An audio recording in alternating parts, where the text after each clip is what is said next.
And a little bit in the news we've been talking about. The jobs numbers are out. Unemployment the percentage has dropped somewhat, mostly because of a recalibration of the October-November numbers. But, we're so far from being out of the woods right now.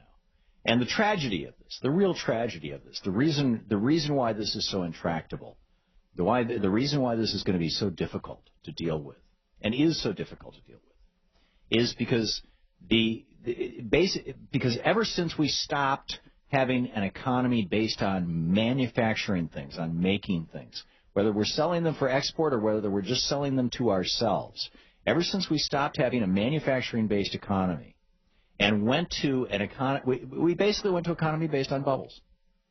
It was economy based on finance. Kevin Phillips wrote about this a decade ago, almost 2 decades ago. He started writing about this. His book Bad Money, I think it was about 10 years ago.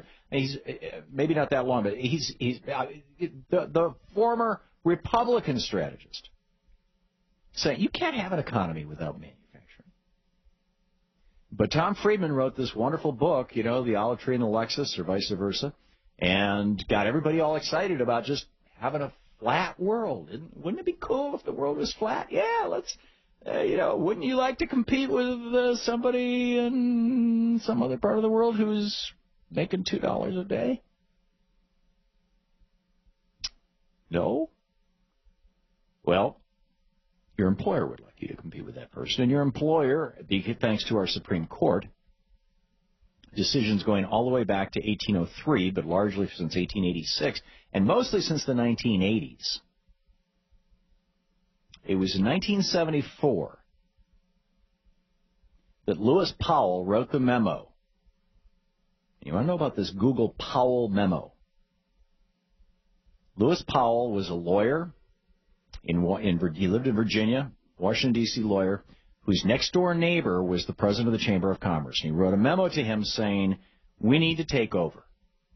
We have been, he's looking back on like the Eisenhower administration, the Nixon administration. He's just saying, we've been as business, we've been just paying attention to business.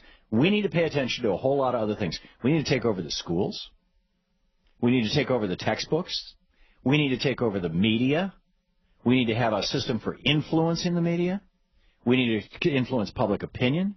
We need to get these liberal professors out and get our guys in.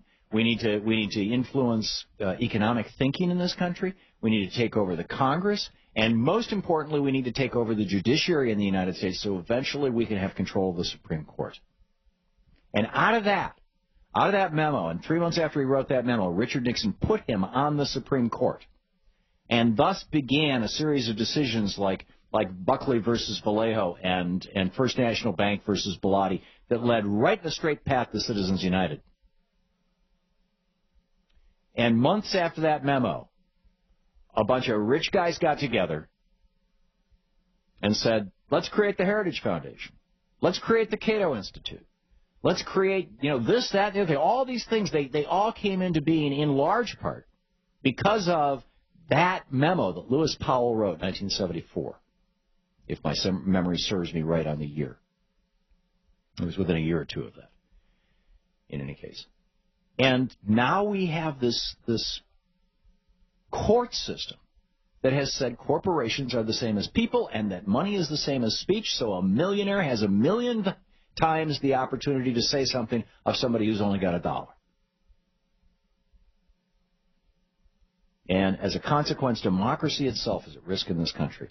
And so anyway, I started this whole rant, and then I'll get to your calls. I know it's Anything Goes Friday, and this is for that. But that it's going to be very, very difficult for this administration to do anything until they get us off a war economy. We have an economy that's based on 3 things right now. It's based on war.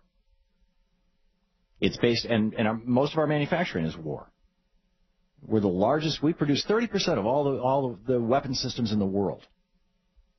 It's our largest export, or one of our largest exports. So we also export minerals, raw materials. But we have an economy based on war.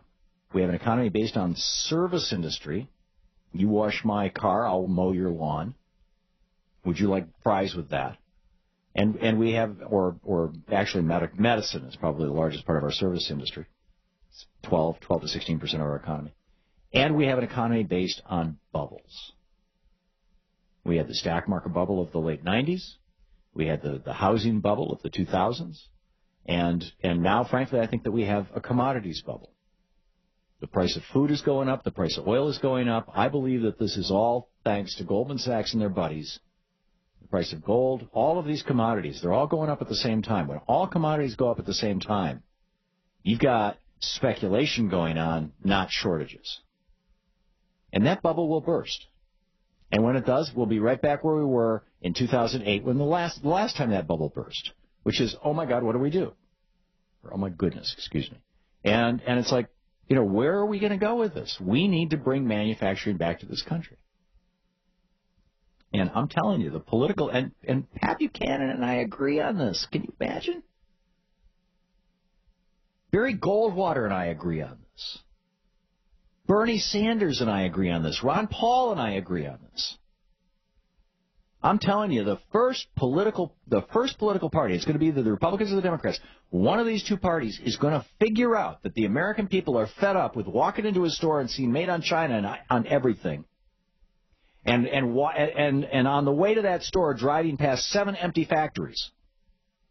We lost 47,000 factories during the 8 Bush years. The American people are fed up with this, and the party that begins to become the party of protectionism, I will say that word. It's a good word. The party of protecting America's workers. The party that takes that position, the position that the Republican Party took during the Eisenhower administration, the position that the Democratic Party took during the Johnson administration, the party that takes that position and rejects what was embraced by both George Herbert Walker Bush and Bill Clinton in the election of 1992, when they both campaigned against Ross Perot on free trade, so-called free trade. It's really corporate free trade. The party that embraces fair trade will be the party that starts winning elections consistently and will eventually have enough popular support, enough populist support, that they can even overcome the power of all that money that the Supreme Court has given political power. Mark my words. So this is the great challenge. Because right now, if Barack Obama were to say, okay, Afghanistan, Iraq, we're going to end those wars, he's got he's got 250,000 contractors in those two countries.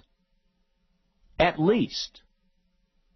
We know that we know of over 100,000 in each country. People making $150,000 a year, sending them back home. Yeah, there was a story in the news a couple days ago about a factory in Michigan that makes some kind of tank or something for Iraq. They're going to cut back. 5,000 people are going to lose their jobs because we have a war-based economy. This is insane. Having an economy based on making things that you send overseas and destroy makes no sense. You should have an economy based on making things that people use. You can't buy clothes made in the United States anymore, but we use them. We wear them every day. You can't buy computers made in the United States, but we use them every day. These are things that make us productive. We should be making them here, rather than making things here that we send over to some other country and let them blow up. But if Obama were to say the war is over, he would instantly have 15% unemployment. Chew on that one. This is the Thom Hartmann Program. So the really simple solution, blow out of NAFTA, blow out of the WTO, bring the jobs back, and then end the wars. You could do it all in a month.